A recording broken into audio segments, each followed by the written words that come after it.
Welcome to Chapter 1, Psych 100 students. Chapter 1 is labeled Introduction to Psychology, which is the name of our course. It doesn't encapsulate the entire course in one chapter, but it kind of says what it does. It introduces us to the field of psychology. First, let's define psychology, since we'll be spending several weeks talking about this subject. It's kind of good to know. Psychology is the study of human behavior, which of course looks at the brain, looks at animals, looks at humankind. We approach this scientifically. A lot of people have their ideas, their thoughts, their opinions, their feelings. We try to measure things as scientifically as possible. When people ironically hear that you're studying psychology, they may react in some really strange ways. Oh my gosh, you're reading my mind. You really don't do that in psychology. Oh my gosh, can you be my therapist? Well, give me a few years to get through graduate school, and then I can be your therapist. So let's look at the origin of psychology. And you see, I know, history, right? But yet, it's important, right? And we see that there are a few women represented in this chart, mostly males. Psychology starts with Wilhelm Wundt in the late 1800s, setting up the first psychology lab in Germany, followed by G. Stanley Hall, later setting it up in the United States. This picture of Sigmund Freud, there's Watson. Most importantly, here is this woman here. Her name is Mary Whitten Calkins. And what happened with Mary was, at the express desire of William James, who sets up the first psychology textbook. It took him about 10 years to set it up, and once he was done, he was so burnt out from psychology, he had really nothing to do with it after that. He encouraged Mary Whitten Calkins and the university officials to allow her to sit in graduate courses, and she completed all the requirements, but she was not awarded a doctorate because she was female. It wasn't until a few years later that Margaret Floyd Washburn received the first official doctorate in psychology for a woman, but we know who really should have gotten it. That didn't stop Mary Whitten Calkins from becoming the first female president of the American Psychological Association and making other significant contributions. So good for her. My point being, today we have an overrepresentation of women in the field of psychology at all graduate levels and in the profession. So psychology started with women, and we have an overabundance of women today. So let's talk about what I call the big six. These are kind of like the old man or the old woman that lives down the street or lives in an apartment building. We see them, we might say hi to them or not, but we don't know their names. We don't know what their hometown is. We don't know what their interests were when they were young. They may have even gone to SAC. We don't know. But once you get to know them, it changes your entire perspective of them. So let me show you the big six. I want you to get know these schools like they're your neighbors. Psychoanalysis starts around the 1880s, including folks like Sigmund Freud and Carl Jung. And they believed that behavior was tied to the unconscious. And sex and aggression got us to do all kinds of stuff. Now, be honest, sometimes you've done something and somebody asks you, why'd you do that? And your answer was, I don't know. And Freud would say, yeah, of course you don't know, because it's tied to the unconscious. We counter that with the 1920s and the behavioral perspective, which focused on behavior itself. And they argued that behavior should be something that's measurable and observable, not something that you can't see. And if you want to change behavior, try reinforcements and punishments. Folks like B.F. Skinner and J.B. Watson. The humanistic perspective, which is nicknamed as the third force, started around the 1940s, and they argued that behavior is tied to free will and choice. In other words, we choose the behavior we want to. Folks like Carl Rogers and Abraham Maslow. Also around that time period, the cognitive perspective became prominent, and they argued that behavior was tied to our thinking and thought processes. Albert Ellis, Jean Piaget. You think it, and therefore it becomes your behavior. The psychobiological, also known as the biological or biopsych perspective, started around the 1920s. They argued that behavior is tied to the brain and the body. Oliver Sacks, Roger Sperry, I think are good examples of that perspective. And finally, the fourth force, so nicknamed for the sociocultural perspective, 1960s. They argued that behavior is tied to our culture. When I say culture, I'm talking about a big umbrella here: food, religion, lack of religion, languages we're exposed to, either understand and or speak. Folks like Amado Padilla and the Sioux brothers represent that school or perspective. So these schools are like pies. I don't know what kind of pie you like, but if you order a slice of apple and they bring you a slice of pumpkin, you're going to know it right away. These are all pies, but the way of describing behavior is very different, right? When Freud and company got together and looked at psychoanalysis, his strong belief is that there's a lot of stuff going on and we're not tying to the conscious self. Sex and aggression drives a lot of what's our behavior ultimately becomes, right? Through analysis, he hoped to dig into the unconscious and get to the real root of why we're doing the things that we're doing. Now, you might say, oh, that's just a bunch of nonsense. Maybe you've been in a relationship that's been kind of destructive. And when you sat back and broke off that relationship, you wondered, why was I with this person that had so many faults? Was I trying to fix that person? Maybe I was trying to fix that person because they represented one of my parents who really needed to be fixed. That's psychoanalysis for you. Digging in the past, looking at the issues of aggression or sex, voila.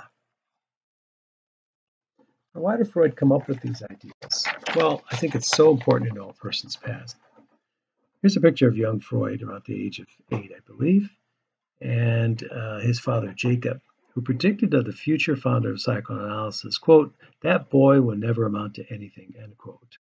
If you overheard your mom and dad saying that about you, that would be devastating to most of us.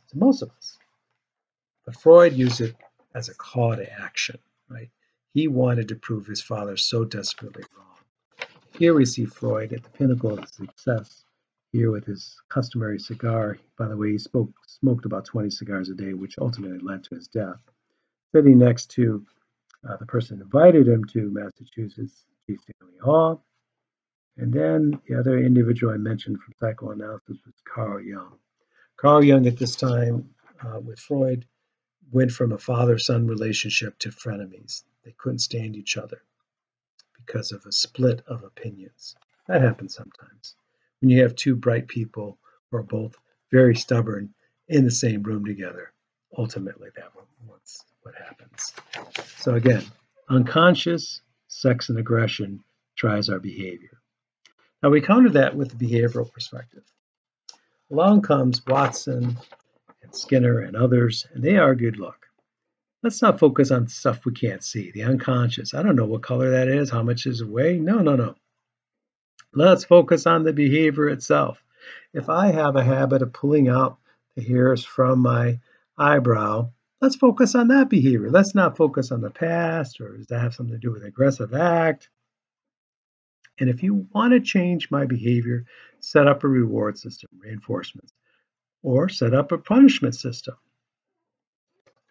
If you remember your childhood, or if you're currently raising children, or if you have a family pet, you know how animals respond to rewards and punishments. Right? It alters their behavior. Rewards or reinforcements increase a certain behavior, punishments decrease. Doesn't always work for people or animals, but generally speaking, most of the time. So here's an image of Skinner, Watson, who I've nicknamed the bad boy psychology. When we get to our chapter on learning, I'll explain that story. And Mr. Pavlov, whose name should ring a bell, pun intended. Skinner, learning about this guy down the street, grew up in Susquehanna, Pennsylvania on a farm, and as a kid, he liked to take care of small animals, keep pets, and build things. He goes to junior college, transfers to Harvard, goes to graduate school at Harvard, and eventually gets hired by the university. What inspired them to hire? And by the way, we have people at Santa Ana College that have done that, went to school there and came back as professors. What inspired the Harvard folks to notice Skinner? He worked with small animals and he built things. The stuff he did as a kid helped him later in life. So if we see kids around us who are really interested in stuff, foster that enthusiasm. You never know how they might make a career out of it.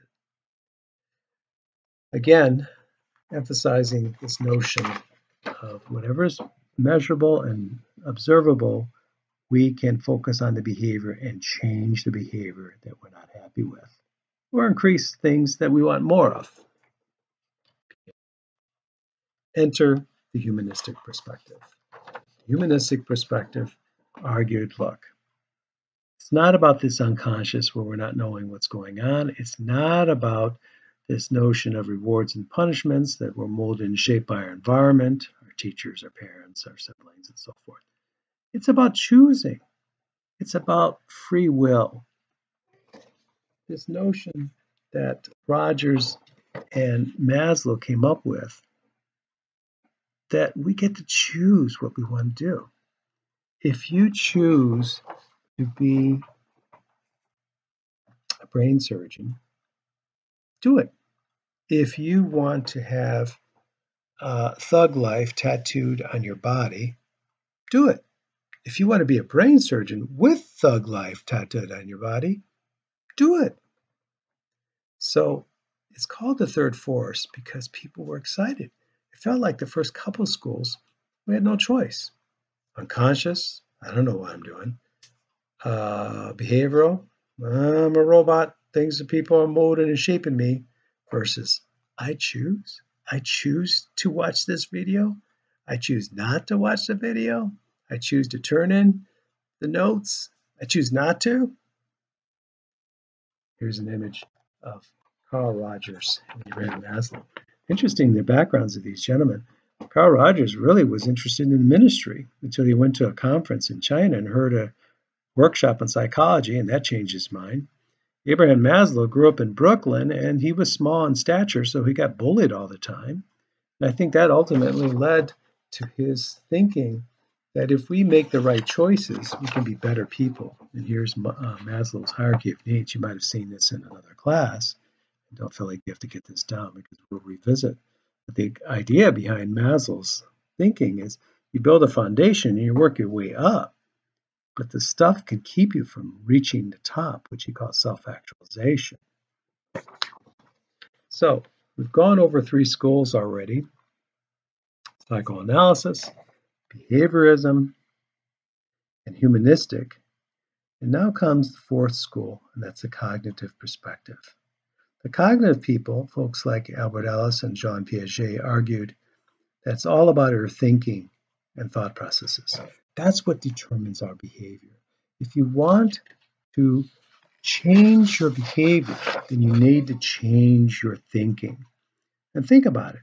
Some of us are thinking, you know what, I'm just not good at remote learning. I'm not good at online type courses. I'm an in-person person. I say that all the time. But we can get better if we change that thinking. Jean Piaget, who was not a psychologist, but was a keen observer. He actually got his doctorate in zoology, keen observer of nature, makes a contribution to the field of psychology. Now, what's a zoologist doing in our textbook? Well, in the second video, I would tell you the story of Jean Piaget.